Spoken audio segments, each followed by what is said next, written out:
रोजाना यूपी चुनाव का अपडेट जानने के लिए क्लीन न्यूज यूपी को सब्सक्राइब करना बिल्कुल ना भूलें। तो चलिए जानते हैं आज की 10 बड़ी खबरों को। पहले सीएम के सामने लड़ाई, फिर पार्टी के अंदर बयानबाजी, उत्तराखंड बीजेपी में उठापटक के संकेत। उत्तराखंड विधानसभा चुनाव दहलीज पर खड़ा दस्तक दे रहा है तो दूसरी ओर प्रचंड बहुमत पाकर सत्ता में वापसी का दावा करने वाली बीजेपी के भीतर शहमात का खेल खेला जा रहा है। पार्टी में दो धड़े साफ दिखाई दे रहे हैं, एक धड़ा जो कांग्रेस से आए लोगों का है तो दूसरा पुराना भाजपाइयों का। ऐसे में आपसी कलह फिर सामने आ रही है। कांग्रेस से भाजपा में आए विधायक पार्टी में कुछ लोगों पर उपेक्षा का आरोप लगाकर और उनको पार्टी से निकालने की साजिश के तहत उनके खिलाफ माहौल बनाने का आरोप लगा रहे हैं। स्पष्ट कहा जा रहा है कि अगर उनकी समस्याओं का हल नहीं निकलता है तो वे कुछ दूसरे कदम उठाने को मजबूर रहेंगे।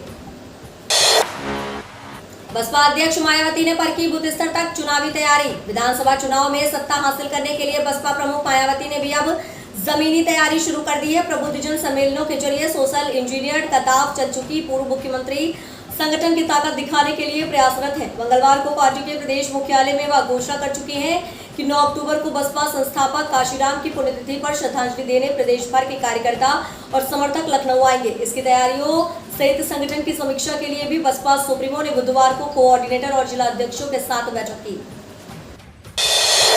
विधानसभा चुनाव की तैयारियों में जुटी भाजपा जाति पंथ और संगठनों का तैयार कर रही डाटाबेस। विधानसभा चुनाव जैसे जैसे नजदीक आ रहा है, भाजपा की सियासी तैयारी रफ्तार पकड़ती जा रही है। तैयारी में कोई कोर कसर नहीं रह जाए, इसके लिए पार्टी का सर्वाधिक जोर सामाजिक समीकरण साधने में है। मोर्चों, प्रकोष्ठों और विभागों की सूची में इसकी भरपूर झलक देखने को मिल चुकी है। इसी क्रम को आगे बढ़ाते हुए पार्टी अब जाति पंथ और धार्मिक संगठनों के आधार पर भी चुनावी रणनीति को और मजबूत बनाने जा रही है। पार्टी की ओर से इसका डाटाबेस तैयार कराया जा रहा है। इसके पीछे नेतृत्व की योजना चुनावी दृष्टि से हर वर्ग में पार्टी की बैठ बनाने की है। पार्टी ने इस कार्यक्रम को सामाजिक संपर्क अभियान का नाम दिया है। नरेंद्र मोदी 2 बार प्रधानमंत्री, अखिलेश व मायावती की नासमझी से बने असदुद्दीन ओवैसी।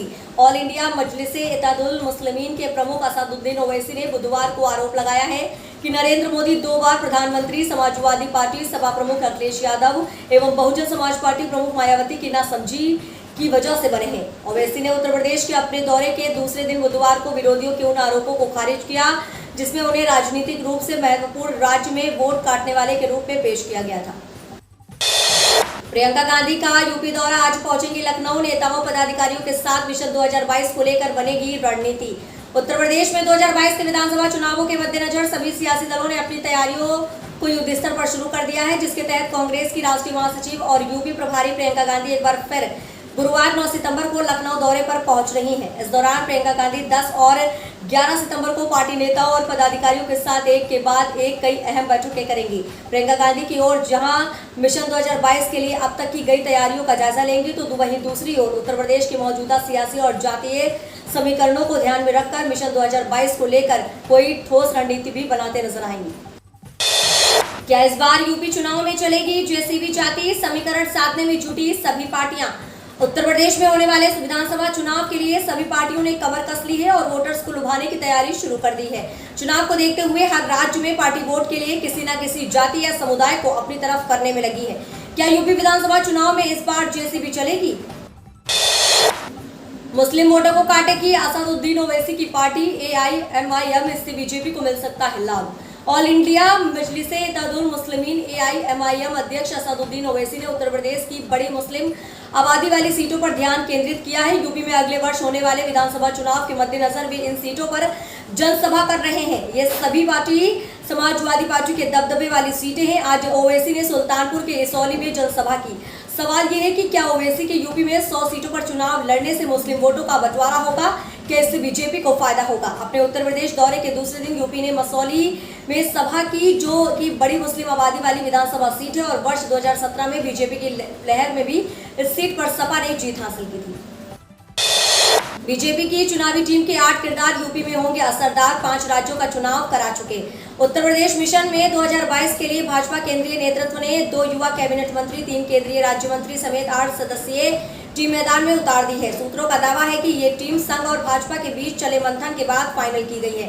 केंद्रीय मंत्री धर्मेंद्र प्रधान टीम के अगुवा हैं। वे अब तक यूपी के पड़ोसी राज्य बिहार, उत्तराखंड के अलावा कर्नाटक, झारखंड और उड़ीसा जैसे बड़े राज्यों के चुनाव मैनेजमेंट की जिम्मेदारी संभाल चुके हैं। उड़ीसा और झारखंड को छोड़कर बाकी 3 राज्यों में भाजपा सत्ता में है। ममता बनर्जी ने मोदी सरकार पर बोला हमला, कहीं ये बड़ी बात है। पश्चिम बंगाल की मुख्यमंत्री ममता बनर्जी ने बुधवार को एक बार फिर केंद्र की मोदी सरकार पर कड़ा प्रहार किया है। दरअसल चेतला में तृणमूल कांग्रेस वर्कर्स कन्वेंशन के दौरान बंगाल सीएम ने कहा है कि वह हमारे साथ राजनीतिक लड़ाई नहीं जीत सकते हैं, इसलिए जिस तरह उन्होंने कांग्रेस को रोकने के लिए जांच एजेंसियों की मदद ली, उसी तरह का काम वह हमारे साथ भी कर रहे हैं। मुख्यमंत्री ममता बनर्जी ने कहा कि वे पूछताछ के लिए लगातार बुला रहे हैं, लेकिन वास्तविकता यह है कि जिन लोगों का नाम वाकई में नर्मदा है, स्टिंग में है, उन्हें नहीं बुलाया गया। भवानीपुर विधानसभा क्षेत्र में टीएमसी वर्कर्स कन्वेंशन के दौरान सीएम ममता ने कहा कि सिर्फ भगवान ही जानते हैं कि 2021 में किस तरह से चुनाव कराए गए। पीएम मोदी की रैली से यूपी विधानसभा चुनावों का आगाज, वेस्ट यूपी को साधने की कोशिश।